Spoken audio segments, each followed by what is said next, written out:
Today, before we do any of the poems, I'd like you to comment on some of these beautiful photos. And I'm seeing many different aspects of your drawing, different, I guess, moments of consciousness. So if you would please discuss this one with us, because it's very important. My sister and I had gone to visit the Mati Mandir, and as we sent a regular donation, we had a special treat. We were allowed to go in and meditate. And but when I looked at the Mati Mandir as a whole, this is what I felt. It is in this world, but it was connecting us to some other consciousness in some other higher levels. So I drew the tree. Sri Aurobindo calls the tree earthbound, heaven amorous. So it was like that for us at the Mati Mandir. When you were inside the chamber, didn't Sri Aurobindo speak to you? He had asked me to meditate looking at the crystal, and as I meditated always on Mother and on him, it came through. It was their power that could act, and there was a light that sprung from the crystal straight upwards. It was a real experience. And I heard that then on, every morning or every other morning, Sri Aurobindo himself passes through the place to commission it, so that anyone who comes to meditate will get the right answer. I see. That's what I heard, that's what I heard from. You heard that Sri Aurobindo spoke to me when we were waiting in the fields. He suddenly spoke to Sebastian, and he conveyed to me what Sri Aurobindo had said, meditate on. So someone asked me, the photograph shows you folded hands and smiling. Why, what happened? I said, something very special happened. If you come and ask me, I'll let you know. But the person never came. It was because Sebastian had conveyed to me what Sri Aurobindo had asked me to do. Meditate on the ashram, meditate on the whole when you are inside. I don't remember the exact words. But this is the painting. Yes.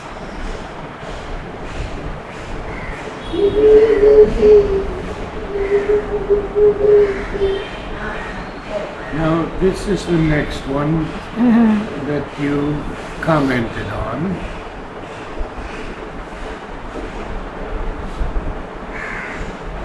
What does this represent?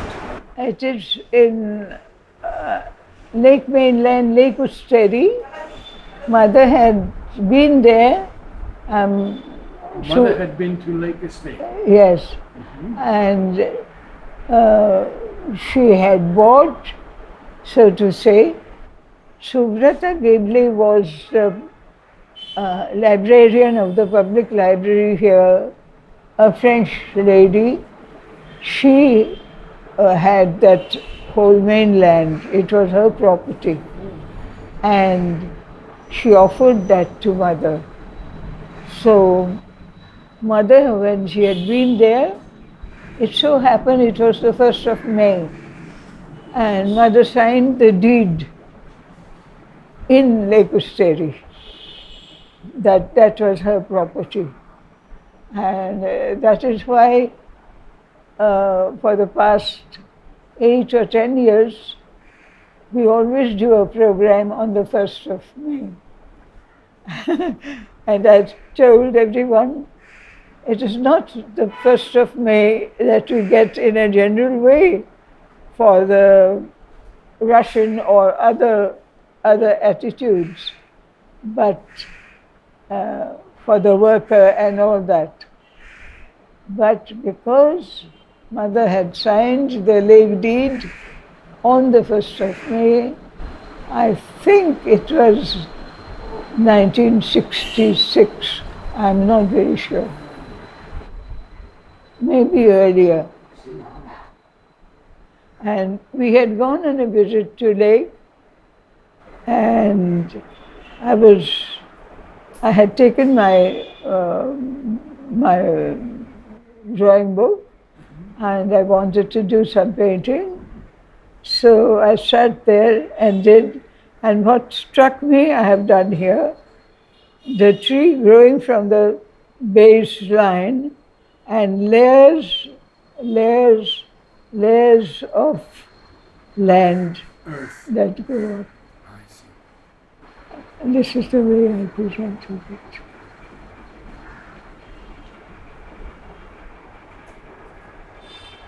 Now this next one you had mentioned to me. This one was a very strange experience of mine.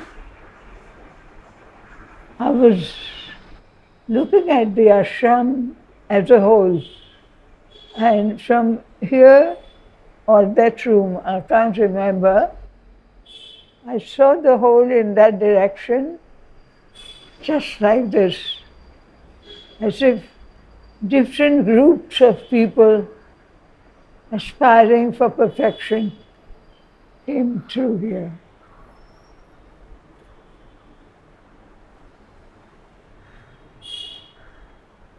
And this one? Oh, this is again aspiration.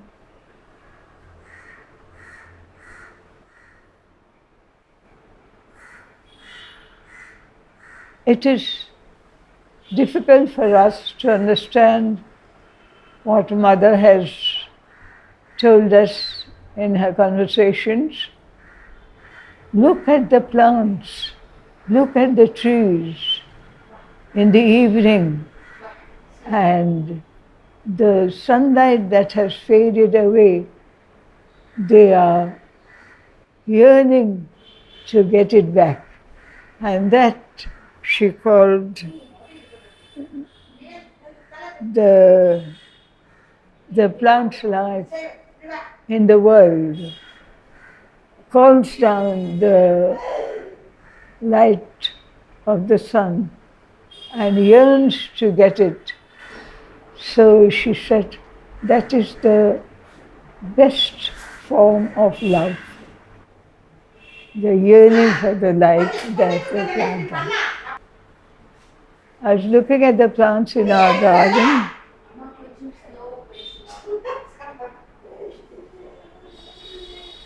and this is what I had felt for the plants in our garden. Was this also at the Lake Estate, No, this picture? this is rather hastily done. I was concentrating on the right angle of the steps rather than the steps themselves.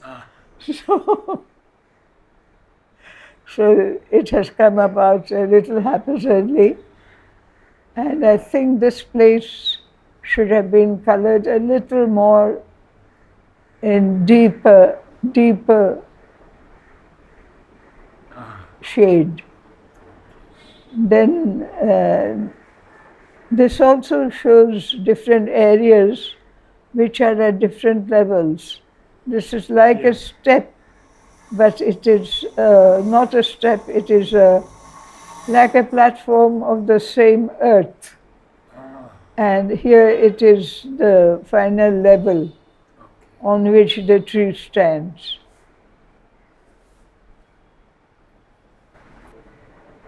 This is, you got the stairs better. The steps on neither here. yeah. It was one of my favorite subjects. I used to call it steps leading to the neem tree. The neem tree is spiritual atmosphere. The significance of the neem is spiritual atmosphere. So it was a favorite subject of mine. Steps leading to a neem tree. Now this is your sea, and you love the sea.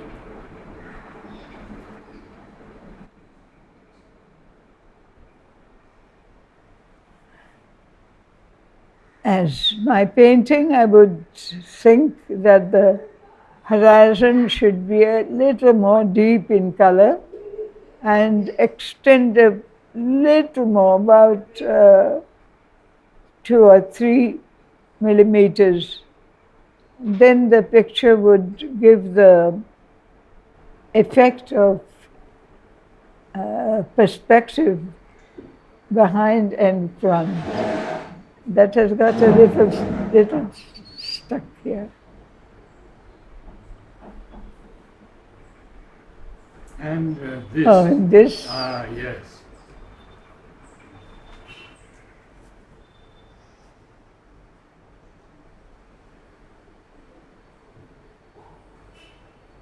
I had been to Sri Aurobindo's room for darshan. You know, the darshan days are very significant for us. The mother's birth anniversary day, 21st of February. Sri Aurobindo's birth anniversary day, 15th of August. And 24th of April is mother's final arrival in Pondicherry. And 24th of November is again a date important when all the overmental deities, Indra, Varun, and all, responded to Mother and Sri Aurobindo and accepted their guidance. So it was called the control over the overmental deities, 24th of November. It is a realization day. It was also the day that Krishna entered Sri Aurobindo? I'm not aware of that detail, but I'm aware of another aspect of action of Sri Krishna that I told you about, Mother playing on the organ. Did I spoke? Yes. Yes. Thank you. And I was very surprised that the blue was not absolutely real blue. It was a blue with a shade of red. A shade of red, very strange blue. And I understood it is because it is manifesting in the world. The blue of Sri Krishna has a shade of red. Now you talk to me about this. I told you. Please tell us. It was about Mother not giving you flowers? Mother gave me these 3 flowers one day as a child in our early school. I said after the first hour of the class, I'm feeling like going to the Mother. And I just left my books on my desk and I went to the ashram. And Mother was very happy. Mother gave me these 3 flowers and pointed out to the sequence in which they had to be seen. Faithfulness, be faithful to the inner guidance that brought you here, sort of. Peace of faithfulness, then you will be happy and be at peace. And happy heart, that will give you total protection of being open to the light of the divine and give you a happy morning, happy afternoon, happy evening, happy life in the ashram or elsewhere. Did she say these words? Yes. Huh? Did she say these words? She did not say anything. She knew that I had left the class and come, and she picked up, and in the cone of the portulanda, she put these two flowers, but she showed me the sequence: faithfulness, piece of faithfulness, happy heart. She showed me the sequence in which. And she didn't say anything. Huh? Did she say anything? No, she didn't say anything. She always liked us to receive what she gave in silence. But from time to time, when she thought it was needful, she spoke to us.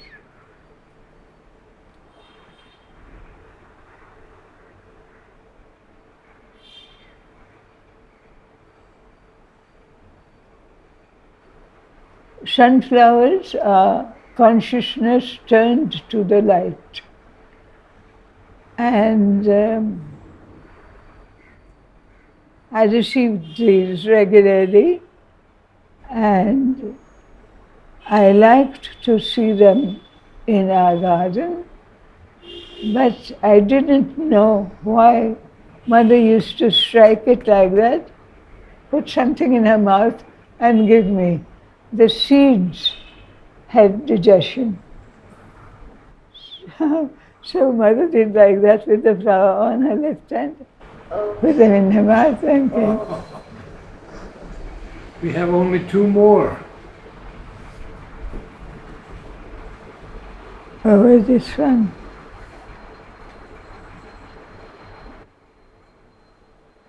This one is in memory of what I had seen as a child in Kolkata. We had come here, but we had gone back for about a year or so for my parents to gather everything and transfer whole and entire here. And that is how we have all these that are in Burma teak, you know.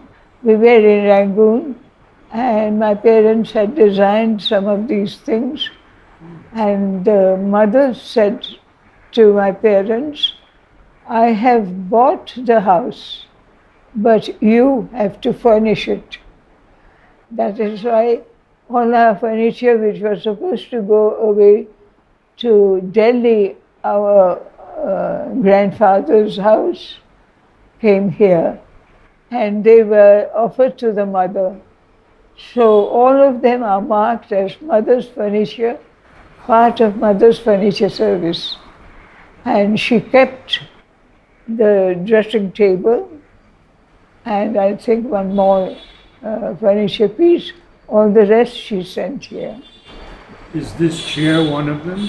Yes, this is one. This one is also And the table also. the lunch. So you were saying that at 6:30 in the evening, the people would... In the evening, around 6:30 and 7, I have said I knew that every house in Kolkata were around our house, our uncle's house, that is, used to go for prayers. And for the prayers, the priest would be ringing the small bell which I could hear, a tinkling that I could hear, and I loved that sound coming from all sides. And I personally knew that they were doing this worship, adoration of the deity of the house, which we called Arati. And I think I told you that I tried, even as an adult, I found it rather interesting to have the left hand running in one way and the right hand in another way. And you used to go out on the terrace? On the terrace. It was on the Listen. same line as the first floor. It was not above the first floor. It was an extension of the first floor. So I was in the veranda, I would just go out into the yard. It was, even now I can hear the thing. Did you do arti yourself? So everyone had an image of their deity, Krishna, Lakshmi, Saraswati. It would depend on the house. Each house had, and they would meditate. The adults would meditate. That's what I have put in here. Were any of them open to Mother and Sri Aurobindo? I can't say. I was too young. Ah, too young, yes. And this is the last one. Oh, this one.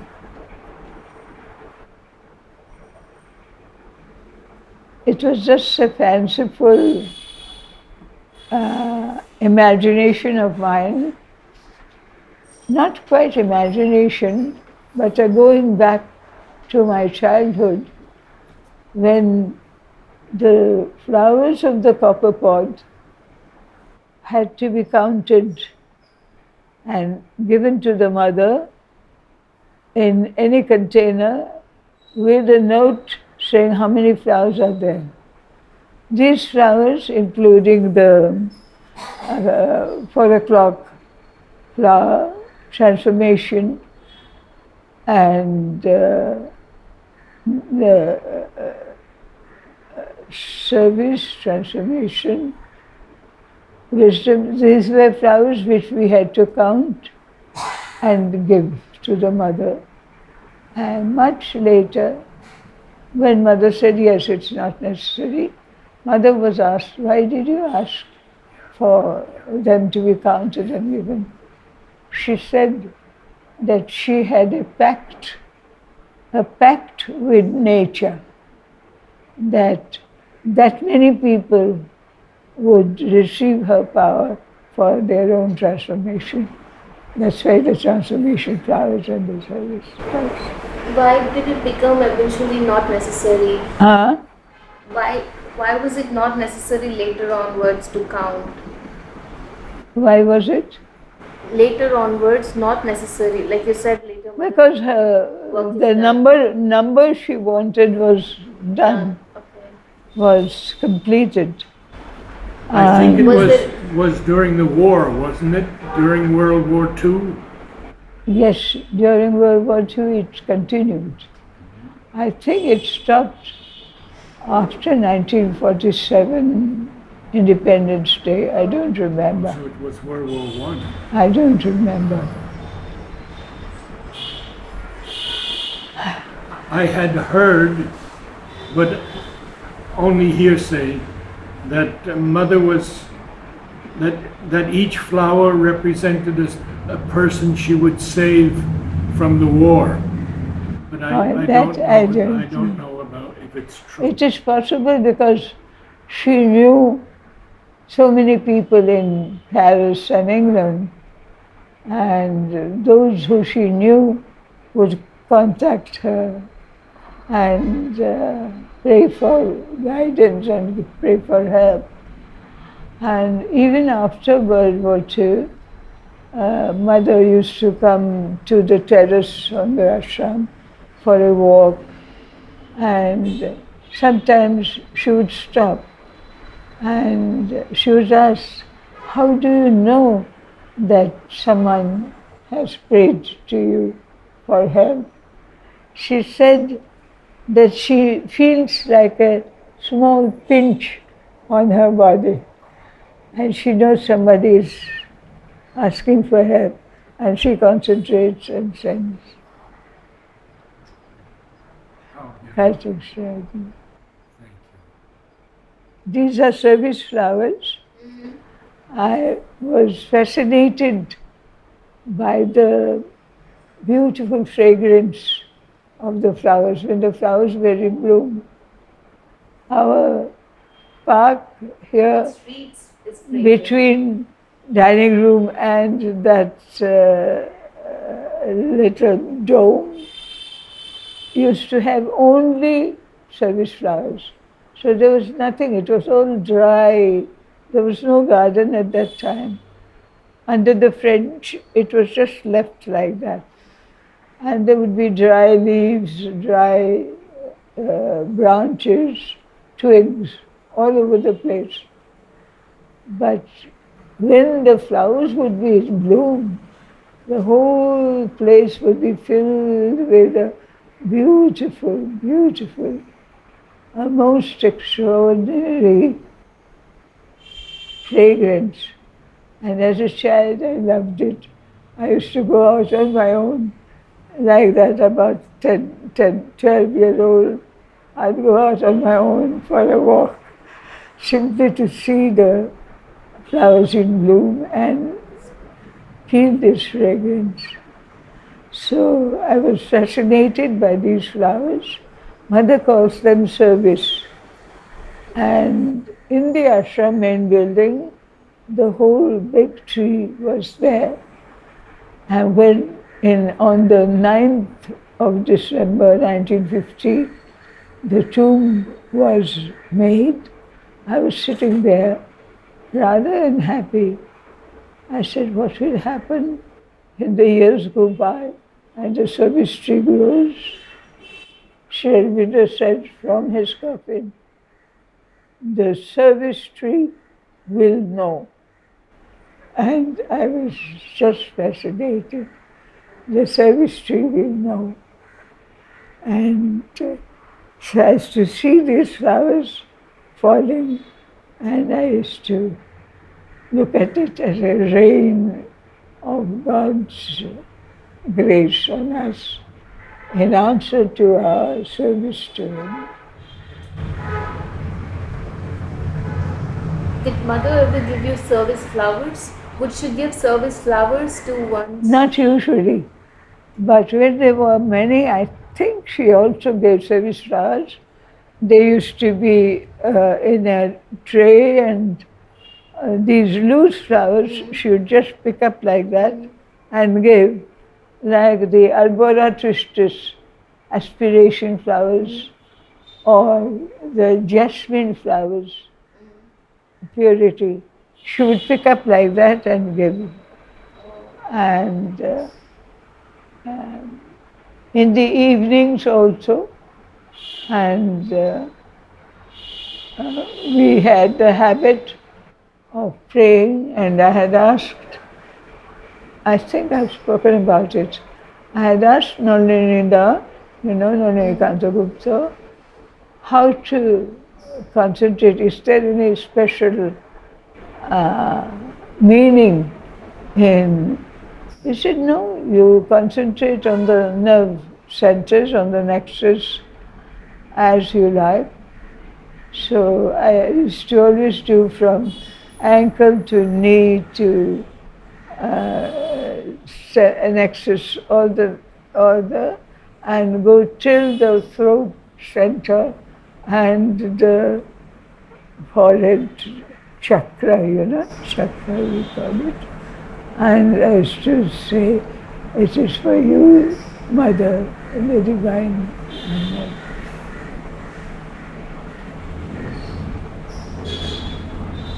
Well, we've had a wonderful talk with the flowers. Can we do a few poems? Yes, of course. I hope I'll be able to read them.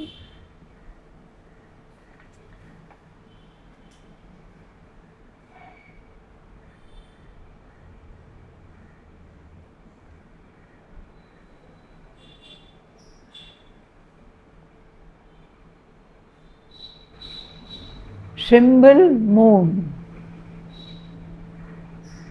Once again thou hast climbed, O moon, like a white fire on the glimmering edge, floating up from the haunted verge of a foam tremulous sea. Mystic horned, here, crossing the grey-hued, listless nights and days. Spirit silver, craft from the ports of eternity.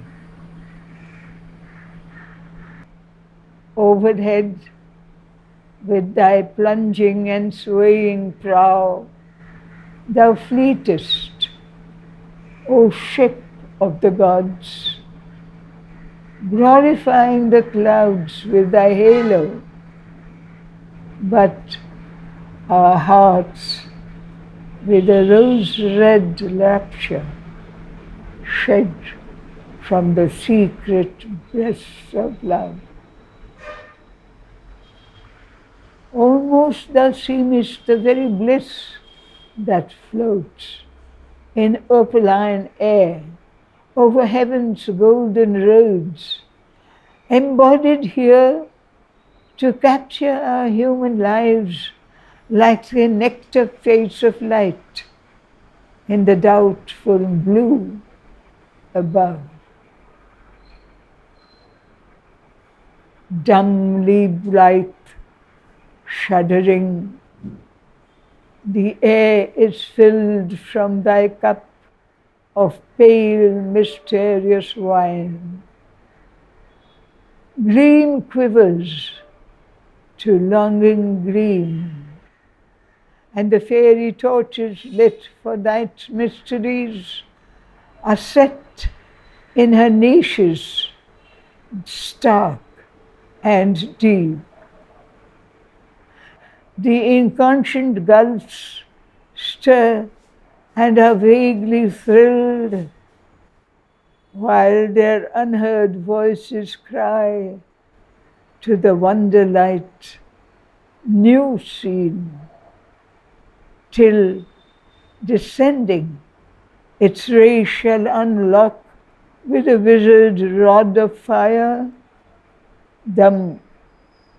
the dumb recesses of sleep.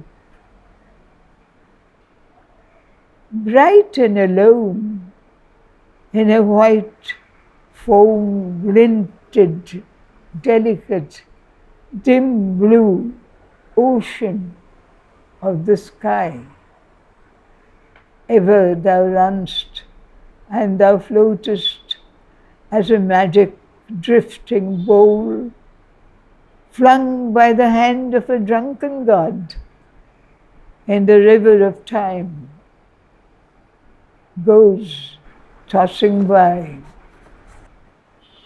O icon and chalice of spiritual light, whose spots are like nature's shadow stains on a white and immaculate soul.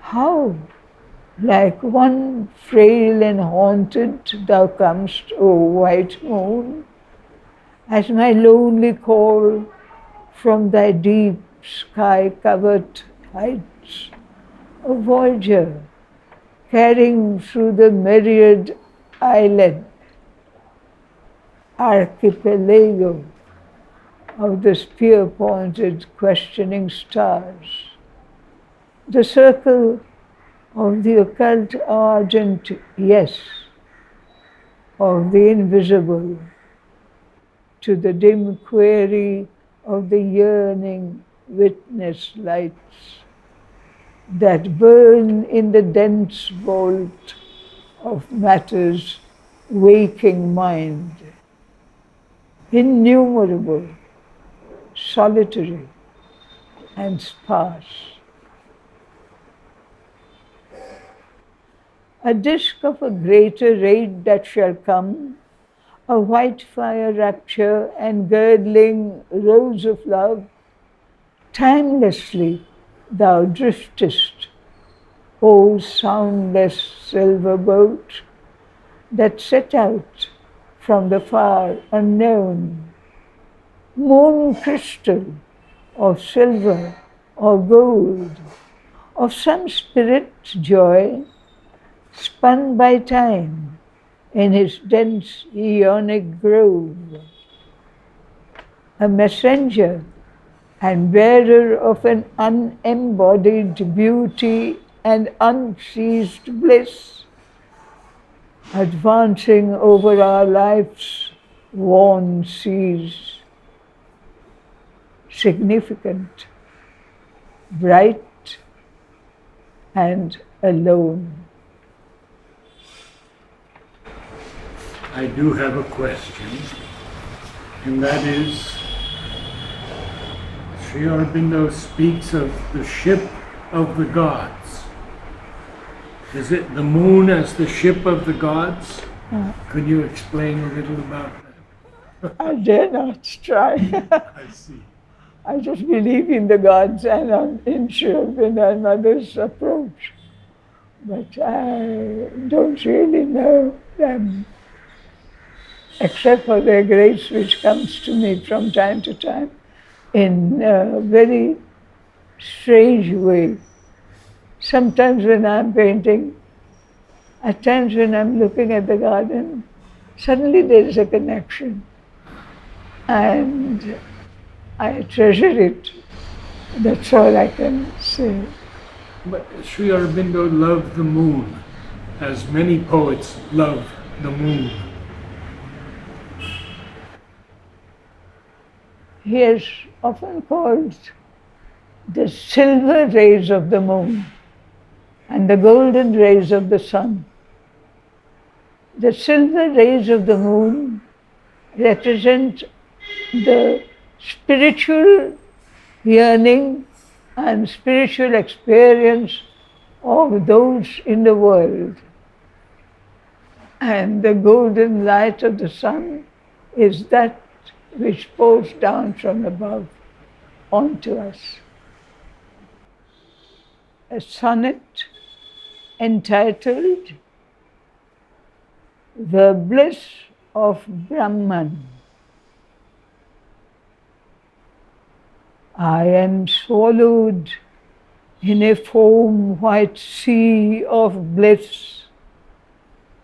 I am a curving wave of God's delight, a shapeless flow of happy, passionate light, a whirlpool of the streams of paradise.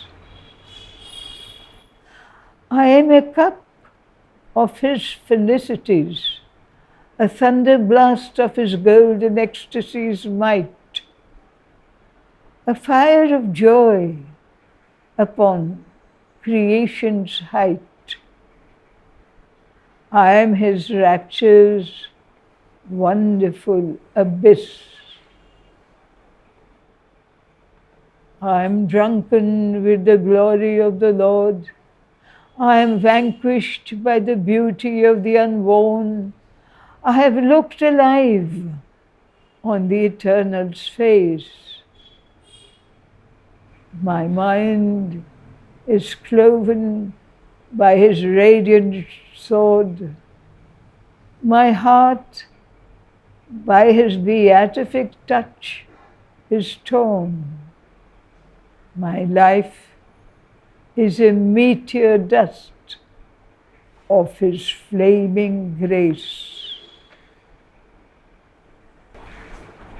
We have had so much beauty today that I wonder if we could end with something a little humorous.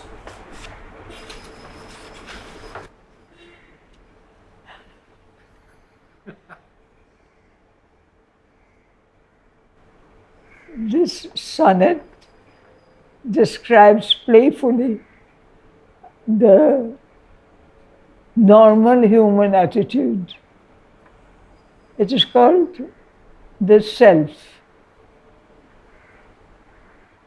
He said, I am egoless, spiritual, free.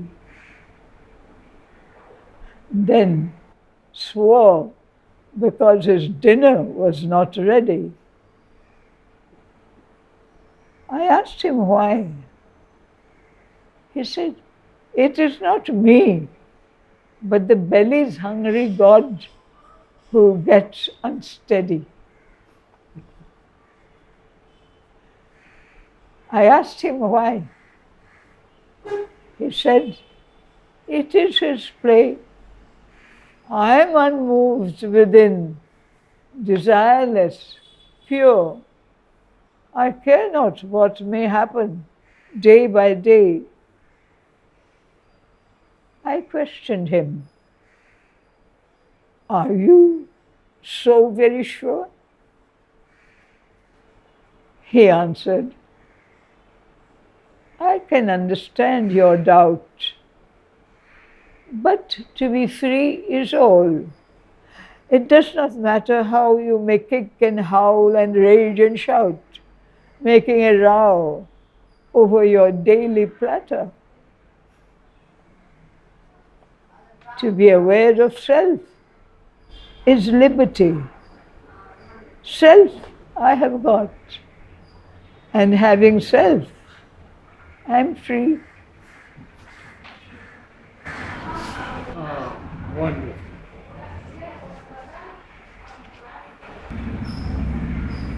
Can you speak a little bit about the joy of being with Sri Aurobindo and Mother? And what you felt in the ashram also? I was too young at that time. And Mother, I think I've told you this, the ashram press was just opened in 1946, I think, or 45. And they had made a day-to-day card, January, Monday, the first, Tuesday, the second, like that, day-to-day card. And the mother wanted them to be revised and tested. So she called the 6 of us, the 3 Narad sisters, Sujata, Sumitra and Suprabha, and I don't remember the other one. And then she called the 2 of us, Chitradi and I. We went up, we were testing, and I was a very young girl. So as I was testing June and July and all that, I started saying nursery rhymes of my childhood. 30 days in September, April, June and November. And Sri Aurobindo said from his room, not that here. So I came quite quickly. And then Mother came in to see us work. And that time Sujata told Mother, they too haven't had their breakfast. So Mother quickly went back, and within minutes she was there with her attendant. Her attendant was a Muslim lady from Hyderabad who Sri Aurobindo had named Chinmayi, one who is happy with the inner opening, Chinmayi, Chit Shakti is all that matters to her. So she became Mother's personal attendant, and Mother was there with 2 dishes full of ashram white bread and cheese and this and that and biscuit and so on. It was extraordinary, but as a child, and I used to follow my sister wherever she went, and my sister took a few things, but she didn't take the cheese. So I also didn't take the cheese. But Mother knew it was not only good for me, that I would like it. So Mother said, not this. I looked at my sister's thing. I said, no. And Mother laughed and took the dish away.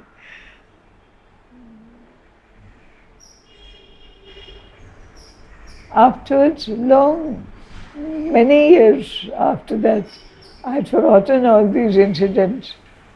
I was working in the fruit room, of the ashram. Mother liked to give fruit to some people herself. And Champaklalji used to hand over to her the bag or the basket that was meant for the person. And I used to work in the fruit room where Ravindra used to fill up the bags and baskets, and I used to carry the bags in a tray inside the first floor of the ashram, where a long sheet was laid down by me, and I would leave the trays and the baskets there, and Champaklal would take them downstairs to the meditation hall, where there was a table. There's a photograph of Mother with a table full of things and Champaklal and Kamalaben standing there. There's a photograph in the bulletin, I think. And Champaklalji used to hand over to the mother. Mother would take it with her left hand and give the blessing with her right hand. It was really a very special favor. So I used to bring the trays and leave them on the floor on a strip of roll of cloth which I had unrolled, a light blue, about that wide. And I would leave the trays. One day, Champaklal had already taken the things downstairs when I went with my tray. He said, "Today I beat you hollow." And he said that he was always helping Mother with everything. So Mother told Champaklal, "I'm feeling tired." This happened in front of me. "Champaklal, I'm feeling tired. What should I do? Work or rest?" Without hesitation, Champaklal said, "Work, Mother." So Mother, I think, learned to rest and work together so that she wouldn't feel tired.